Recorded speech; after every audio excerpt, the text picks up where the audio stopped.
عبد القیوم اختر صاحب ہیں. جیسے ناظم صاحب نے کہا کہ جب بارڈر پر ٹیررزم کے نام سے جب مدارس کے تعلق سے جب بات کی گئی کہ یہ ٹیررزم کے اڈے ہیں تو میڈیا کے لوگوں کو لے کر کے اور جو ہے پورے راجستھان کے بارڈرز پر جس طرح سے اس کو ایکسپوز کیا اس سازش کو, پھر وکیلوں کے اندر, علماء کے اندر, یوتھ کے اندر, یہ جو راجستھان میں آپ کو پورے راجستھان میں ایوارڈ ڈسٹریبیوشن کے پروگرام نظر آتے ہیں, ایسائن کے نوجوانوں کو بلا کر کہ ایوارڈ کا پروگرام شروع کرو. اس کے بعد آج پوری امت یہ جو ایوارڈ ڈسٹریبیوشن کے پروگرام کرتے ہیں, کریٹیوٹی بچوں کے ساتھ بھی, بزرگوں کے ساتھ بھی, نوجوانوں کے ساتھ بھی, خواتین کے اندر کام کے تعلق سے بھی وکلا کی الگ نشستیں کی جا رہی ہیں. میرے پاس وقت نہیں کہ بہت زیادہ تفصیل میں جاؤں.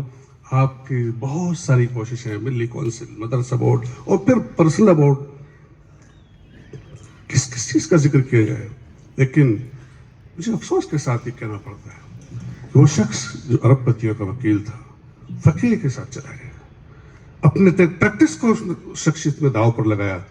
آخری وقت میں بھی ان کی عادت کے لیے جائیے تو اپنی طبیعت کے طرف مہلت عمل جتنی ہے اتنی ہے. میاں ملت کا کیا ہوگا, جو طوفان چلا رہا ہے فاشزم کا, اس کا کیا ہوگا؟ جیسا مسلم فورم کے تعلق سے ہر چیز پر جو بیچے نہیں, بابری, حتیٰ کہ بابری مسجد موومنٹ, ہم کالج میں تھے, بابری مسجد موومنٹ کو شروع کیا, اور بابری مسجد موومنٹ میں جے پور بند اور جے پور سے راجستھان سے بشمار جو سب سے بڑی اور سب سے پہلی ریلی ہوئی ووٹ کلب پر, اس میں انیشیٹو بنیادی بابری مسجد موومنٹ کے فاؤنڈرز میں سے بھی عبد القیوم اختر صاحب کا نام, اور پھر جس کا ذکر کیا ٹاڈا کے نام پر جو مسلم نوجوانوں کو بے قصور جس طرح سے گرفتاریاں کی گئی, جس کے نام پر لوگوں کے قلوب میں ٹیرر پیدا ہوتا تھا, بے خوفی کے ساتھ, جرأت کے ساتھ, ہمت کے ساتھ ٹاڈا کا موومنٹ کھڑا کیا. بہت سارے نوجوان ہوں گے. وکیل صاحب ہمارے تقی صاحب کے پاس جا کر, خود بڑے وکیل تھے, وکیل صاحب کے پاس جا کے گاڑی کھڑی کر دیتے اور ان کو لے کر کے اجمیر ٹرائل کورٹ پہ جاتے. ان کے رمضان کے ٹاڈا قیدیوں کو ساتھی موجود ہوں گے, ان کے لیے ان کے روزے اور افطار کا انتظام رمضان میں کے اندر, اور ان کے پھر ان کے گھروں پر اور ان کے اندر جیلوں کے اندر اس کو پہنچا رہے. یہاں تک کہ راجستھان میں بھیرو سنگھ شیخاوت کی آنکھ میں ہاتھ ڈال کے ٹاڈا موومنٹ کو جس طرح سے فیس کیا, اور پھر قاضی صاحب اور ڈاکٹر منظور عالم صاحب کو لے کر کے جس طرح سے through out the country TADA کا موومنٹ کھڑا کیا, وہ صرف عبد القیوم اختر صاحب کے ساتھ جاتا ہے. اور اس کے نتیجے میں انڈین گورنمنٹ کو ٹاڈا کے قانون کو واپس لینا پڑا. بزرگوں اور بھائیوں, وہ تو چلے گئے. جس طرح سے خلا نیشنل لیول پر ہے, جس طرح سے خلا اسٹیٹ لیول پر ہے, مجددی صاحب چلے گئے, حکیم مفتی صاحب چلے گئے, شوکت صاحب, مجاہد صاحب بیٹھے ہیں. میں اشارتاً بار بار جب بھی جے پور عرض کرتا ہوں, مفتی صاحب کے بعد بہت مفتی ہوں گے لیکن مفتی احمد حسن صاحب نہیں ہوتے. شوکت بھائی قاری صاحب کے بعد کوئی کامن پرسنالٹی, یونانیمس پرسنالٹی نہیں ہوگی. عبد القیوم اختر کے بعد بہت سارے ایکٹیوسٹ ہوں گے لیکن multi dimension, multi dynamic leadership کوئی. قدر کیجیے ان کی, ان سے استفادہ کیجیے. یہ لوگ جو چلے گئے ہیں لیکن آج دور تک نگاہیں دوڑاتے ہیں تو کوئی متبادل نہیں نظر نہیں آتا. دوستوں پر, ملی ایکٹیوسٹ پر, میرے ایک دوست نے کہا کہ بہت سا اب موجودہ لیڈرشپ, میں نے کہا میاں اب لیڈرشپ نہیں ہے, اب ایکٹیوسٹ ہیں ہم لوگ. لیڈرشپ کے اوصاف کچھ اور ہوتے ہیں, ہم ایکٹیوسٹ. لیکن جو بھی ایکٹیوسٹ ہیں جو اپنے آپ کو ملی لیڈرشپ سمجھتے ہیں, وارثین ہیں, چاہے وہ روحانی وارثین ہو, ملی وارثین ہو یا خاندانی وارثین ہو, وہ سب پر عبد القیوم اختر کا ایک قرض ہے. وہ چلے گئے یہ بات کے ساتھ کہ زیادہ چھوڑ جاؤ, اپنی یادوں کے نقوش آنے والے قافلوں کے رہنما بن کر چلو. لہٰذا میں آخر میں بزرگوں سے درخواست کرتا ہوں, کیونکہ زندگی کے بہت سارے پہلو آئیں گے, لیکن جو ادھورے کام, جو خواب, اور پھر آخری بات بھی میں یاد کروں کہ راجستھان میں نے ایک بات اور اس کی مجاہد بھائی بات وقت ہو رہا ہے کہ آخرکار یہ جواہرات کی نگری اور وکیل صاحب جوہریوں کے وکیل, آخر اس پتھر میں کیا خرابی ہے وکیل صاحب کہ آپ ایک زمین خرید کے اسکول نہیں بنا سکے؟ اس پتھر میں کیا خرابی کہ یہ دلوں کو پتھر کر دیتا ہے؟ زندگی بھر ایجوکیشن کے لیے موومنٹ چلایا تو پھر اشرف منزل کے خانوادے کے بزرگ نے, وہ بھی میرے بولے والد کی طرح, اپنی فیکٹری کو کرائے پر اٹھا کر یونیورسٹی کھڑی کی تو آخری دم تک اس یونیورسٹی سے کتنا غائبانہ احترام. حالانکہ ممکن مجھے لگتا ہے کہ عتیق صاحب ان سے عمر میں چھوٹے ہیں لیکن ان کا جو احترام کرتے تھے